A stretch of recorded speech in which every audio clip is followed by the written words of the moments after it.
Hello everyone, Sebastian here with Spin Driving School, and yes, we are doing another full complete road test from Lougheed with some quote-unquote new routes, some new rules, shorter test, and whatnot.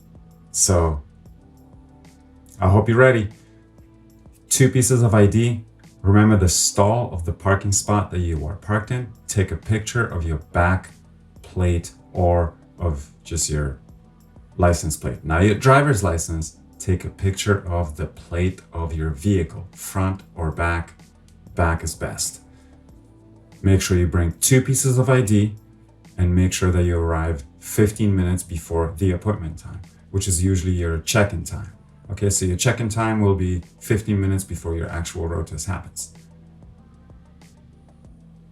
Remember, the goal is to be safe, to make good decisions, minimize your mistakes, follow the rules of the road, and follow the signs. Be consistent. That's that. Let's get to it. Okay, so first thing we're doing, we're just driving to ICBC. If you're already there, you can skip this part. But always keep your shoulder checks consistent on all your left and right turns, even when you're turning in and out of parking lots, inside parking lots, so on and so forth. It's a test. Like I said, be consistent. So you go into reverse park. In the road test section of the parking lot, make sure it's the road test section of the parking lot. Take the number of the stall that you're in, or remember it, write it down, take a picture of it, whatever you want. Take a picture of your back plate, go inside and sign up. After that, go wait in the car. The examiner will come around, start the engine, roll down your window, and await the commands of the examiner. Usually you're going to start with your lights, low beam, high beam.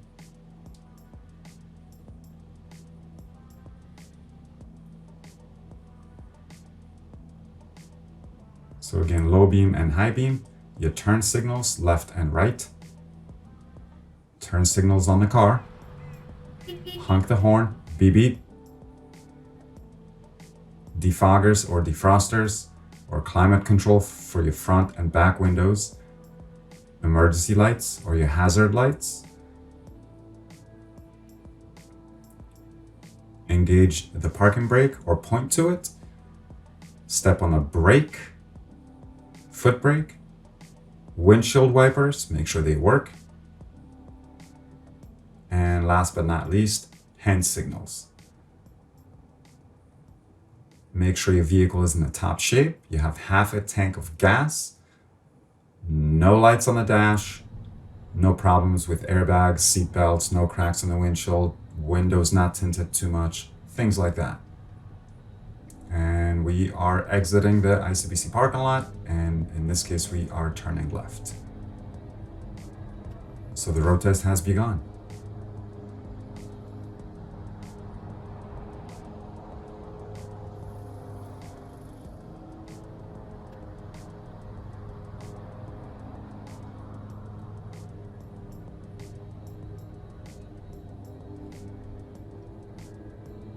And in this case, I'm just waiting. I'm yielding to vehicles that have the right of way in this moment.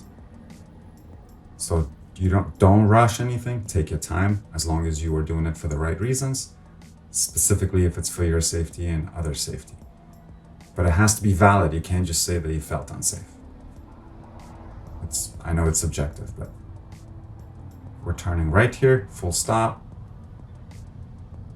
Creep up, improve your visibility. If you can't see, don't go. Shoulder check. Make sure you always shoulder check before you turn. Not while you're turning, not after you turn, before you turn. If you shoulder check before you get to the intersection, make sure you shoulder check again before you turn.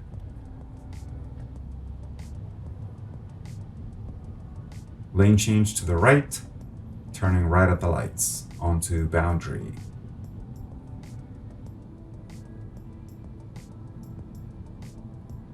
We have a protected right turn. I'm turning to the lane nearest to me, and then I'm switching lanes in order to go straight. Otherwise, I'm in a turning lane and then I have to commit to it and make a turn. So if you find yourself in a turning lane on your road test, make a turn in that direction. Do not go straight or vice versa, because you will fail. Okay, always follow the road. Even if you were told to go straight, quote unquote, and you make a mistake, it's fine. You're not going to fail as long as you follow the rules of the road and signs and markings, lane markings, etc. So we're going straight ahead here, down boundary. And you don't know where you're going. I don't know where you're going. I don't know where I'm going. I mean, I kind of do know in this case, but just follow directions and stay safe.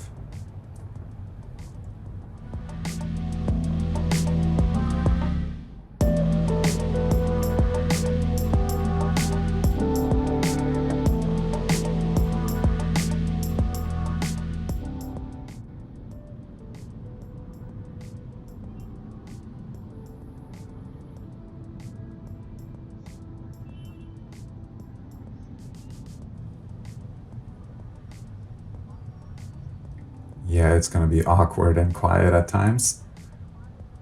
Maybe you can ask to put on some music before you start driving, that is. And that is possible. You can have your radio on quietly. You can ask examiners questions before the road test, so make sure that you do that before the test. Even things like, in terms of speed limits and whatnot, you can ask questions before the road test, for sure. I'm not sure how they're going to answer or in what detail, but you can definitely ask questions. Before the test, not while the test is being conducted. Before your road test, ask any questions before the road test. And we are continuing on the way. Calm and collected, relaxed as much as you can be. Especially if the weather is nice, like in this case.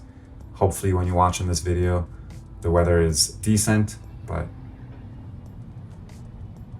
and I'm just taking my time. If somebody wants to get in front of me, make a lane change, I'm going to move over to the left lane. Now, this lane change was a little too close to the intersection, so be careful with that. Make sure that you do your lane changes in parts of the road that are not too close, or specifically not inside the intersection.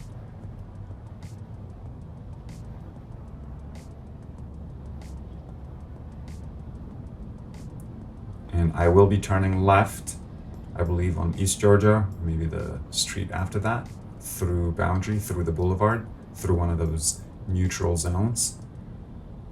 And these things can be a little challenging and difficult. I do have a video specifically on these, if you want to refer to that.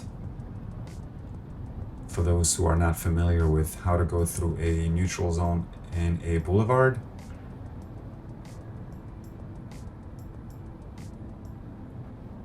So we're actually turning into a street after that.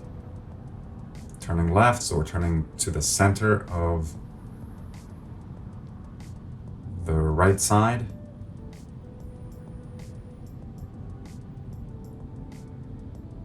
And down the road we go. Next is going to be parallel park.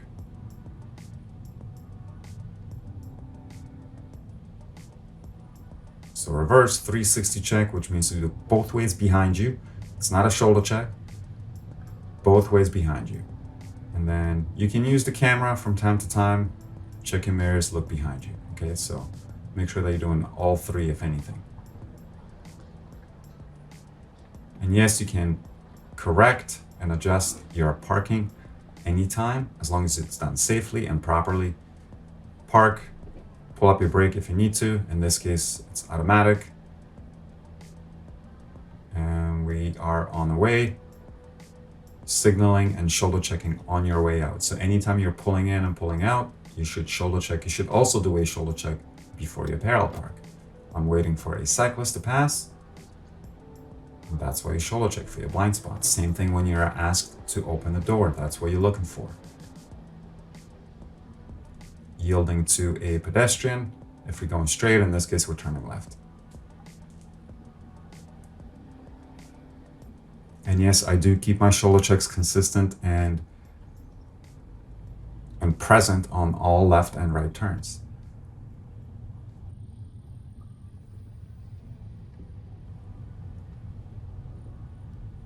on left turns as well as right turns, or as often as right turns.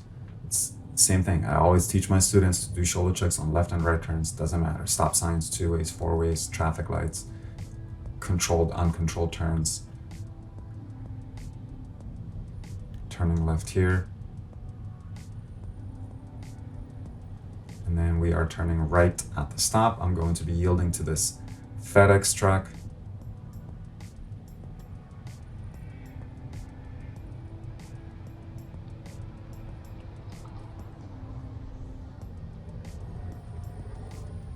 Right turn onto Adanac Street, 30-kilometer speed limit up top. And pretty much this entire street is 30 at all times now, which sucks. It does. It ain't no good, but it's for our safety, folks. So a lot of people fail on this road specifically because of the speed limits, and it is 30. There are other streets in this neighborhood that are also marked at 30. So if you're in this neighborhood, be aware, pay attention. Turning left onto Renfrew, I believe.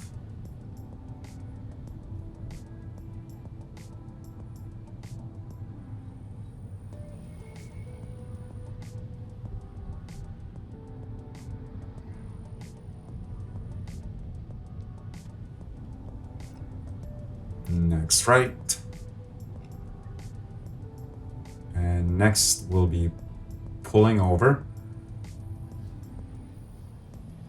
for curb parking. So pull over parking, curb parking, same thing.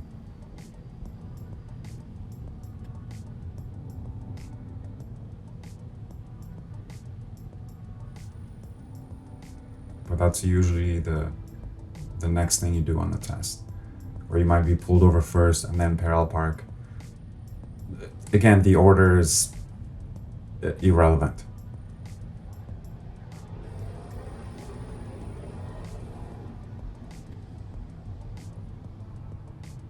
And of course, make sure you're scanning all intersections. Make sure that you are reading the traffic rules and these specifically these two-way intersections properly, 2 ways and 1 ways, because a lot of times, especially lately, I've noticed that a lot of people have been failing at 2-way stop signs for either stopping too many times when it's not necessary or not stopping properly or in a way that is safe.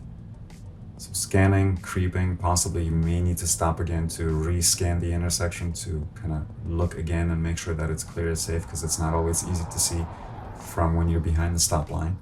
So that's the whole point of 2 ways. If you can see clearly, then sure, you can just stop and go. But if you can't, then creep up and make sure that you keep scanning and looking for cross traffic.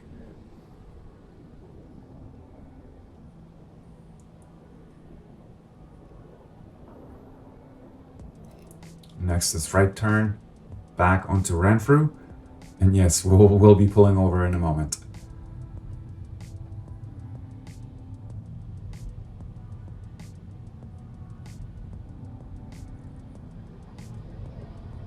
And this is a park zone.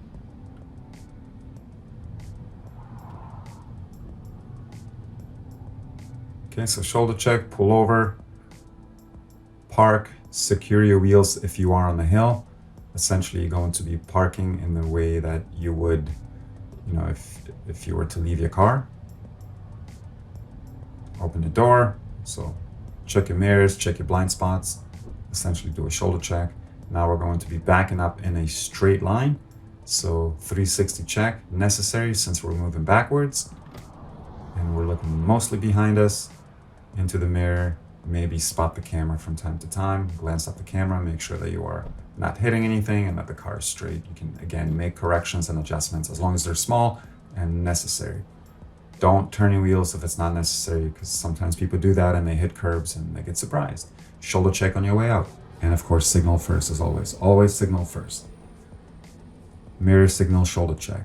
Mirror signal, shoulder check. If you want an order for your road test, mirror signal, shoulder check. We're still in a 30-kilometer zone, by the way, folks. Did you catch that?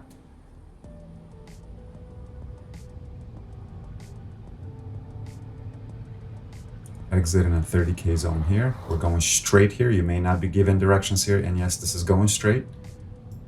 And then you have a stop sign up ahead. Full stop, look to your left when you're merging into traffic, and we are going straight. Now, again, I don't know the exact routes, and they shouldn't really matter. If you know how to drive, you know how to drive. That's all it is, okay?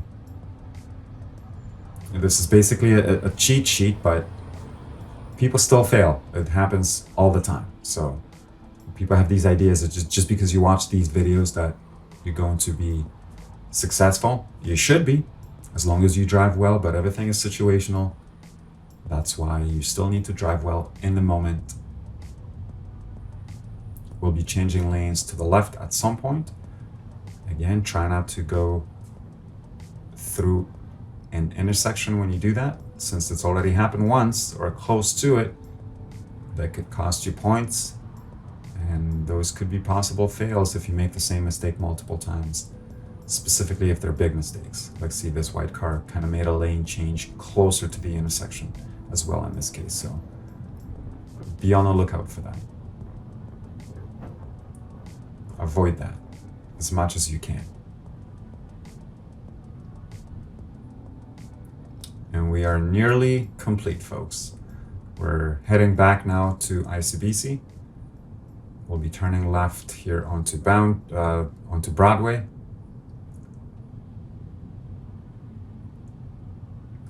As I said in the beginning, the tests are slightly shorter now. Some maneuvers have been omitted, like they don't really do 2 or 3 point turns anymore. There's no cul-de-sacs. And very rarely you'll be going on the highway for class 5, though it's still possible. It doesn't mean that they can't ask you to do any of these maneuvers. They've just been kind of retired from the road test for now.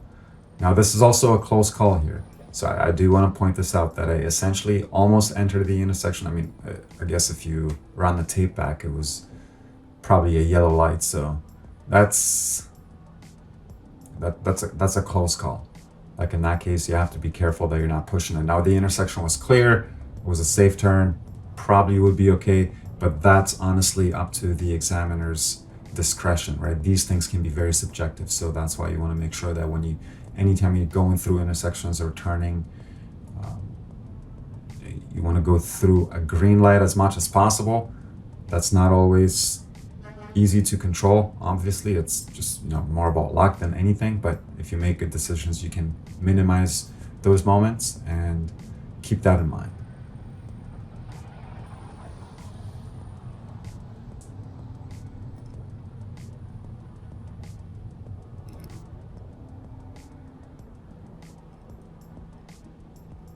So that's it. We are heading back. The last thing we have is your reverse or parking at the end, whichever parking you will be asked to do, maybe one or the other. It's not going to be both, either reverse or forward parking. And generally, you will be parking back in the road test section of the parking lot. So depending which side you re-enter into the ICBC parking lot, that will obviously make a difference potentially in whether you're going to be parking on your left or on your right hand side. So I'm turning right here. Make sure you don't cross the solid line because it is a bike lane. So go through the dotted line or the broken line, and then turning left back into ICBC.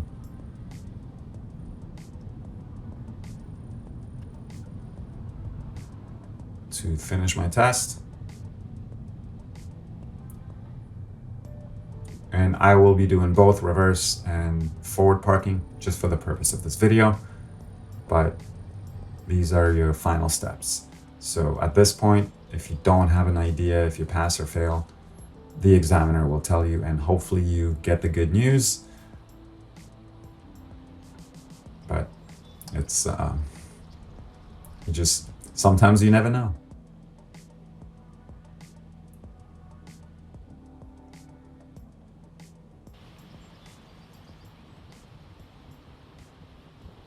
So of course, as always, do a 360 check when you're parking.